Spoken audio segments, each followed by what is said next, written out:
الحمد لله والصلاة والسلام على رسول الله. في كلمتين نحب نسأل سؤال بسيط لجماعة الشمال الغربي والجنوب والوسط. بالله إذا كنا نحن السواحلية ولا مساترية بصفة عامة نكره نداء التجمع والسبسي في الدم، انتوما شنو اللي محببكم فيه؟ المشاريع والتنمية الثقافية اللي بالمشطة اللي عندكم جاب لكم البحر للدار؟ يا والله حالة الراجل بطول طوله حاط لي تصويرة واحد كلب عمره الأصلي وفاه عنده 26 عام وكاتب لي اني اخترتك يا وطني. الله لا ترحمك يا بورقيبة، الله لا ترحمك يا بورقيبة، الله لا ترحموا بورقيبة اللي كان خلالكم القمل ونحالكم البهامة كان خير.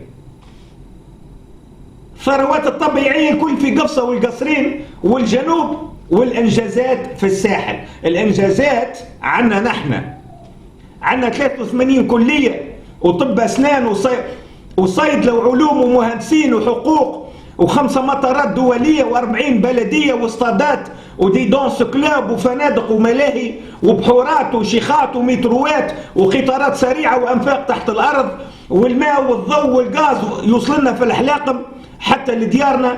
وانتم المليح فيكم يا قوادة حاشا الشرفاء متاعكم، يا طحانة حاشا الشرفاء متاعكم. ما عندوش حتى خراية كيف الناس مش دار يكن فيها راسه. جاء من جلاص بما نبهانا وترك جلاص عطشانة. هذه هي توا. في الستينات كان بورقيبة وقت يمشي يداوي يروحوا في سبيطار الكاف يا بشر، كان يداوي يروحوا في الشمال الغربي، وكانت المستير دشر قدام بنزرته وقفصة والكاف. كان وقت يمشي واحد لتونس العاصمة في الستينات يشدوه ويرجعوه منين جاء باعتباره نزوح.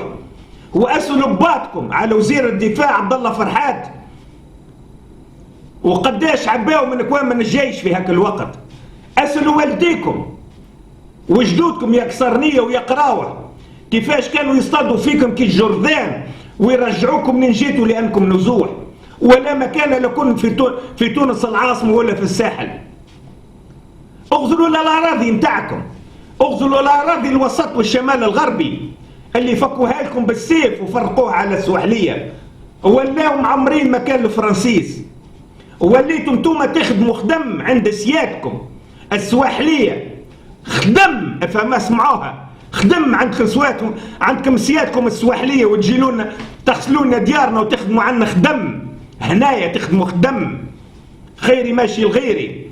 ورغم هذا الكل نحن السواحلية نكره نداء تونس في الدم على خاطركم انتوما يا بشر، على خاطر الذل والحقرة ولغة الجبورة والمحسوبية والفقر والبهامة اللي ذوقها لكم بورقيبة والكلب اللي جاء بعده لمدة 20 عام.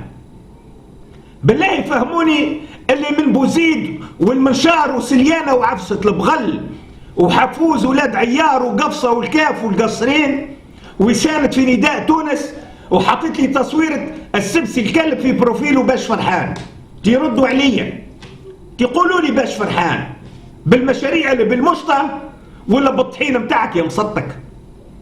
قوادة وطحين بالفاضي وانتم اللي مليح فيكم ما ياخو كان استدعاء من عند العمدة باش يمشي في كار يصفق للقوات بورقيبة، ولا الكلب اللي جاء بعده وقت يمشي زيارة فجئية ولا ماشي يمشي يزور بلاد وراسك تلقاه قلية من 5 متاع الصباح على الشمس وانت كالجيعان على كسكروت هريسة. وزيد تروح عقاب الليل في قمة السعادة جيعان عريان حفيان وطحان وفرحان. تجموا تقولوا لي شكون اللي همش المناطق الداخلية؟ شكون اللي نهب الثروات متاعكم؟ شكون اللي خرجكم من حواشكم باش تقعدوا ضحكة في تونس العاصمة وفي الساحل؟ شكون اللي بث المحسوبية والفساد في البلاد؟ شكون اللي صور الانتخابات؟ شكون اللي قال بن علي الخيار الأول والأخير؟ شكون اللي فلس الصناديق الاجتماعية وحطهم في صندوق واحدة حجامة؟ شكون اللي جاب لكم واحدة عاهرة وقدمها لكم على أساس سيدة تونس الأولى مش التجمع وإعلام العار؟ شكون اللي قال محمد البعزيزي وأهالي بوزيان ورقاب وتالا والقصرين وقفصة عصابات مجرمين؟ شكون اللي اقتل بنات القصرين هالأيامات هذه باسم الإرهاب؟ شكون اللي خدم عساس وبوليسي على جيرانه وكشف سطر الناس؟ أشكون كان يضحك عليكم ومازال يضحك عليكم يا جنادبة ويا كافية ويا بجية ويا سليانة وسيدي بوزيد في المسلسلات ويقول لكم الكي بي وشعب جبورة زايد وبرا. الطحان والطحونة في جميع دول العالم يعملوا خبز، كان في الساحل يعملوا كرهب وديار وشركات، وطحينكم انتوما فارغ ما يعمل شيء. شارب الخمر يصحو بعد سكراته وشارب الحب طول العمر سكران، وانتوما اقعدوا هكاك تمشيش تتغير ولا تحاولوا تتغيروا ولا تسمعوا كلامي. سبوني بعد الفيديو هذايا وابصقوا عليا، قول سقير يسب فينا نحن رجال. انتوما تقعدوا هكاك طول اعماركم تعيشوا طحانه ولا تشربوا لا من هذا ولا من هذا. وفي الاخير ننصح الرجال وننصحكم نصيحه لوجه الله من هنا فصاعدا، وقت تبدا متعدي من قدام دوريه امنيه ماذا بيك تقرا ما تيسر من القران الكريم وتشاهد وتطلب داركم على ما ياتي وما تعرفش.